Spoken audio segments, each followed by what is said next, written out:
Ողջույն հարգելիներս, կարող ենք հարդարման կարատեսակներից մի կողմանի դարս։ Դարսի խորությունը ըստ մոդելի, այստեղ օրինակ 1 սմ է, խորությունը ընդհանուր 2 սմ։ Կարել եմ նաև ահա այսպիսի օրինակներ, որտեղ խորությունը ավելի շատ է, օրինակ այստեղ 3 սմ է, ընդհանուր 6 եւ 2 սմ է, ընդհանուր 4։ Կարող է լինել նաև այսպիսի վրակար, որպես զարդակար։ Փորձանմուշի համար մի փոքր ավելի մեծ կտոր վերցրեք, որպեսզի դուք տեսնեք ընդհանուր ձեր աշխատանքի տեսքը։ Ես այստեղ նշում եմ դարսի խորությունը, ընտրեցի 2 սմ, ստացվում է 2 սմ ծալվելու է, 2 սմ գնա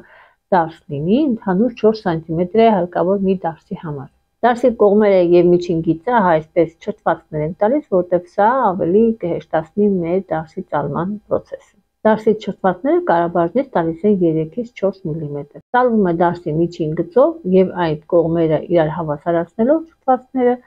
կարում ենք մեր ներկարը։ Եվ դարսի խորությունը եւ դարսի երկարությունը կապված է ձեր մոդելից։ Ես այստեղ օրինակի վրա նշեցի 5 սմ։ Դարսի ներկարը սկսվում է ամրակարով եւ վերջացնում ենք ամրակարով, բայց այստեղ կարող ենք ասեղը չհանել, որ ավելի լավ լինի, չքանդվի,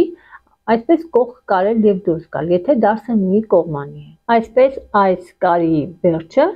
ավելի լավ է լինում եւ չի քանդվի։ Ես կարեցի նաեւ մյուս դարսը, քանի որ իմ օրինակի վրա ես նշել եմ 2 դարս, որ ավելի գեղեցիկ երևա աշխատանքը։ Պետք է հարթուկենք այս մեր կողմերը։ Իհարկե կարող եք էտապային այսպես հարթուկել միջին գծերը,